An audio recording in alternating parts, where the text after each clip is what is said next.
Robert Whittaker has been pondering a move to 205 pounds, and as of late, it's been much more on his mind. He's interested in the fights up there, and given that he lost at his second title shot against Israel Adesanya, the new path in his career seems a lot more enticing for him. But he does have a matchup against Marvin Vettori this weekend, so it's going to really depend how he looks against Vettori. If he wins, and let's say Adesanya beats Pereira, we might actually see Whittaker move up for his next fight to light heavyweight. And according to Whittaker, he feels it's a natural weight class for him, which is a bit shocking to hear because Whittaker doesn't strike anybody as a big middleweight. He's 6 feet, has a 73-inch reach, and doesn't seem like a stocky guy for the weight class, like he cuts a tremendous amount of weight. And the guys who cut to 205 pounds are massive. The average height is about 6'3", and most of them are walking around north of 220 pounds. And if Whittaker is in fact way too small for that weight class, he's not going to have much of a chance against a lot of those bigger guys. And as he also put it himself, taller guys are problematic for him. He had a lot of problems against Adesanya because of that, and the problem's only going to be bigger if he moves up a weight class. But technically speaking, Whittaker is better than pretty much everybody up there. Styles do make fights, so guys like Jiri Prochazka, in my opinion, is a difficult one for him. Magomed Ankalaev is going to be a difficult fight. The rest I could definitely see Whittaker beating on a technical level if he isn't too small, but that's the biggest question. How big is Robert Whittaker really? How much is he actually cutting, and how much are the light heavyweights cutting? Robert Whittaker and Tyson Pedro both came out and said that he walks around at about 220 pounds. In fact, Tyson Pedro said that Whittaker is even bigger than he is. So that is actually pretty promising for Whittaker to go to light heavyweight. But exactly how big are the light heavyweights? Well, the champion Jiri Prochazka actually admitted that he doesn't cut that much weight. He didn't give a walk around weight, but we can kind of scale it from his catchweight fights when he was over there in Ryzen. So 3 fights. One of them, the limit was 220 pounds.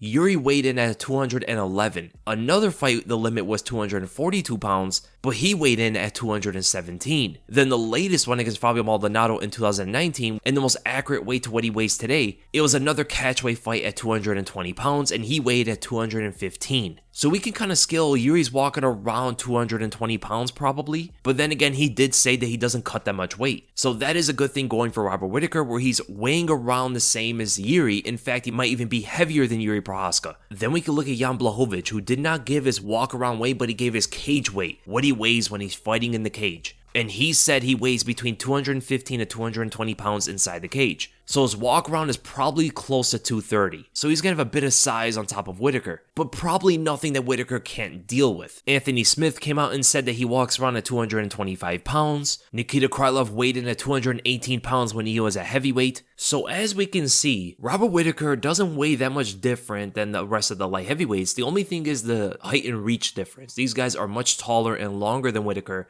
and they are also used to carrying around that weight inside the cage, so they're probably going to also be a bit stronger than Whittaker, but I can imagine not something too much for Whittaker to handle, especially with Whittaker coming in there being more skilled, having the speed advantage, and the well-rounded skill set. Robert Whittaker will most likely be very successful up there at light heavyweight. The biggest thing going against them is his chin, and those guys hit much harder than the middleweights did. He will be more rejuvenated from the lesser weight cut. He doesn't have to cut as much weight. But if guys like Jiri Prochazka hits him, or Glover Teixeira, Jan Blachowicz, etc., I don't know if Whittaker is going to be able to take those kind of shots. He's able to get dropped at middleweight and stand back up, but if Jiri hits him clean with a straight right or a flying knee or whatever it is, I don't know if Whittaker gets back up. That's the biggest thing going against Whittaker. His durability there is definitely going to be tested on a whole different level against these bigger guys. But at the same time, he can have more success behind his technique than when he was going up against the middleweights. So specifically speaking, how does he deal with the top fighters in the light heavyweight division? I would have to say that Jiri Prochazka is the most difficult fight for Whittaker in the whole division. Not only for the fact that he's a champion, but stylistically, Whittaker might have a hard time taking him to the ground. Jiri's definitely progressing in his takedown defense. Whittaker isn't necessarily the greatest offensive wrestler on the ground. He's not the greatest with his Brazilian Jiu-Jitsu as well, so I could definitely see Jiri standing back up.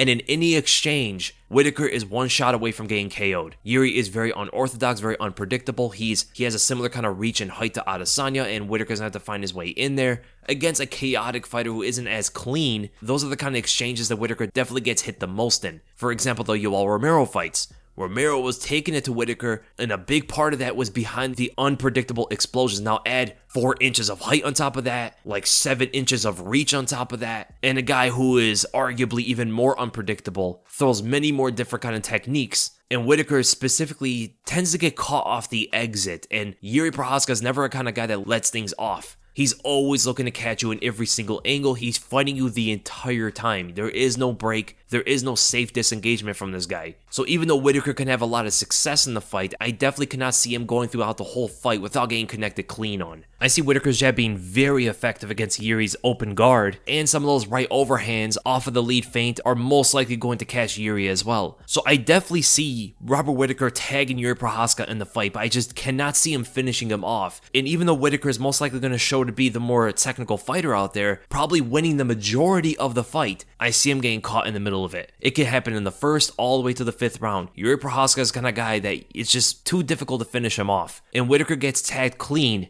at least once in every single one of his fights. And it usually happens inside of exchanges. That happened with Jared Cannonier when he got hurt. That happened with Yoel Romero a couple times. That happened with Darren Till countering him. And of course, Israel Adesanya knocking him out in the first fight. The second fight was a little bit different. Adesanya actually went to him and it caught him with that straight. Then we talk about Glover Teixeira. This is one of the more favorable fights for Whittaker's style. Whittaker is one of the greatest anti-wrestlers in the whole sport. Glover is so much slower. In fact, this might be the biggest speed difference in a fight we've ever seen before. Whittaker is one of the fastest fighters pound for pound, and Glover is one of the slowest fighters pound for pound. The takedowns, the punches from a distance, the head kicks, everything that Glover throws at Whittaker is going to be seen from a mile away. The biggest thing going for Glover Teixeira is, of course, holding down Robert Whittaker. I think he might be one of the only fighters in the light heavyweight and middleweight divisions that can take Whittaker down and hold him. His size has something to do with it, but it's mostly combined with his Brazilian Jiu-Jitsu skill. We look back at Jacare Souza, who had a hard time holding Whittaker down, and in fact, Whittaker out-scrambled him in a lot of those sequences, so that is a big promising thing going for Whittaker if he does get taken to the ground by Glover. But the thing about Jacare and wrestlers like Yoel Romero are,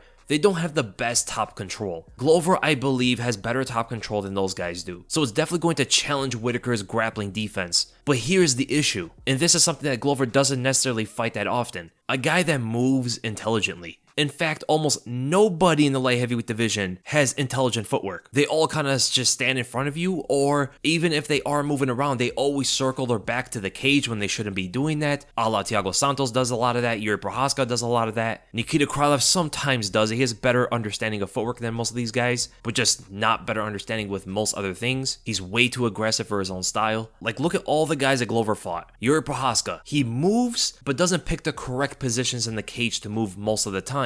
Sometimes he'll circle and rotate the positions like he did against Glover in the later rounds, but oftentimes he'll give his back to the cage or move too far backwards away from Glover's offense. Jan Blachowicz stands right in front of you. He doesn't move away from the cage at all, even if his back's to it. Thiago Santos, he moves a lot, but just doesn't pick positions. That is why a lot of times you see Thiago Santos back to the cage, where that is absolutely not where he wants to be against anybody he fights. Anthony Smith kind of just stands in front of you. Nikita Krylov is a little bit different. Again, moves around a little bit. Ian Cutelaba stands right in front of you. Carl Robinson stands right in front of you. Corey Anderson had better understanding of footwork. Probably, besides Alexander Gustafsson and maybe John Jones, Corey Anderson had the best footwork out of everybody that Glover has ever fought before. And this is the reason why most of the fighters that beat Glover are the only guys that have good footwork, besides Anthony Johnson and maybe a little bit of Phil Davis. Corey Anderson, Alexander Gustafsson, and John Jones had much better footwork than Glover. And notice where they were at in every single one of those fights. Never in Glover's favor. Robert Whittaker is going to showcase an even better level of footwork than any of those guys showed, which goes to tell you that Glover's probably not going to get Whittaker to the fence. It's going to be very difficult for him to throw something offensive and get Whittaker stumbling backwards and stuff, or not be aware of where he is in the cage. That is ultimately going to be the biggest fallout for Glover Teixeira against Whittaker. And when it comes to the stand-up, Glover really has nothing for Whittaker. Then we talk about Jan Blachowicz. This is a kind of fight that could be technically competitive, but I do ultimately see Jan Blachowicz winning the fight. He's going to have solid takedown defense against Whittaker's wrestling. His unorthodox kickboxing skills I think are to give Whittaker a bit of an issue of finding his strikes. Jan is one of the better defensive fighters than the whole weight class, and even gave someone like Adesanya fits on finding the openings. Whittaker's gonna have the same kind of thing against him, and the way that Whittaker finds his openings is by generally blitzing you down. Those are the kind of exchanges that's gonna cause him a lot of issues, specifically from Jan Blachowicz's check left hook, and the jab and leg kicks are gonna be super disruptive. The leg kicks adding up is gonna be a huge problem for Whittaker. He has to check the kicks, he has to defend it, because that's something he doesn't necessarily avoid or check too often given how he stands. And that is super dangerous, because if Whittaker starts slowing down from the leg kicks, he's gonna get caught, because from a range he can't really do much to Jan, and if he's gonna try blitz in with compromised legs, moving in slower, Jan is gonna time it and counter him. That fight is competitive though. Whittaker's jab is gonna be alive in this one. His feints and stutter steps can force Jan to get out of positions, but ultimately I see it being a bit of a chess match back and forth, almost like when Whittaker fought Darren Till. But I ultimately think that the power of Jan Blachowicz is going to make the biggest difference there. I think the damage is going to trump on the scorecards, and Jan potentially wins a decision. And then how does Whittaker go up against Magomed Ankalaev? This would be a tough one for him. He can't take him to the ground. He does not want to blitz in on a counter striker like that, especially a guy who's in the opposite stance, has a clean left straight, great check right hook, and head kicks that come out of nowhere. And he's one of the only guys in the whole division that can somewhat match or keep up with Whittaker's speed. And that's going to be a bit of a problem for Whittaker to blitz him down without getting caught. I think Whittaker's feints will work on Magomed more than anybody else in the weight class, for the fact that Ankalaev is very trigger happy on his back foot. He's always showing that check right hook, but that left counter is always contained, it's hidden. That might be the biggest hurdle for Whittaker. Now, how does Whittaker get in on Ankalaev and get out safe at the same time? I just don't see how he pulls that off. He's gonna have to make every single shot count when he enters in. Definitely gonna have to land some power shots in there so he can exit safely. If he charges down and throws a big shot at Magomed and it does not land, he's gonna get countered on the exit. That is a high risk, high reward kind of fight. I ultimately do see Whittaker getting countered in this and finished off. I think Magomed knocks Whittaker out in the mid rounds. And lastly, how does Whittaker fight Aleksandar Rakic? This can be another competitive fight, bit of a back and forth point match, where both are trying to find openings on each other. Whoever gets a little too explosive and aggressive in the fight might pay for it. Rakic is a bit vulnerable on the offensive, and I think Whittaker could definitely find his counter shots. But here's the other big issue. Even if Whittaker is moving forward, I think his feints, specifically that 1-2 high kick combo, is definitely going to catch Rakic off guard. As Aleksandar Rakic is one of the lesser technical strikers of the whole weight class, the biggest things going for Rakic are his clinches. Neutralizing the action, stopping Whittaker's blitz, slow down the action a bit, lean on top of Whittaker, and trying to find shots through there. Knees, elbows, using his height to his advantage, but ultimately I do see Whittaker outpointing Aleksandar Rakic.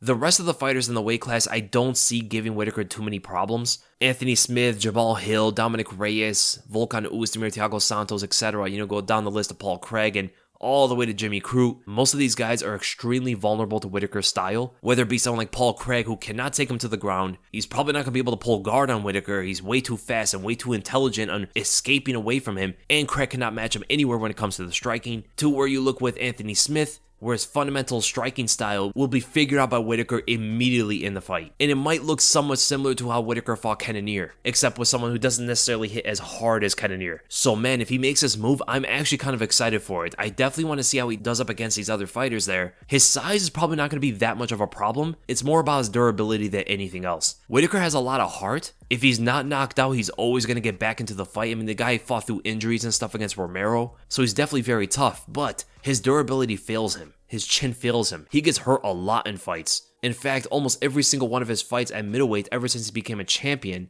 he has gotten dropped in. And those guys don't necessarily hit as hard as some of the light heavyweights that we talked about. So leave in the comments below, what do you guys think? Do you guys think Whittaker will be successful? How do you guys see his fights going up against these top contenders at light heavyweight? And could he even become a champion? I don't think he would be a champion. I think Jiri Prochazka is just too difficult of a fight for him. But if Glover somehow gets that belt, I think Whittaker definitely has a live shot of winning it.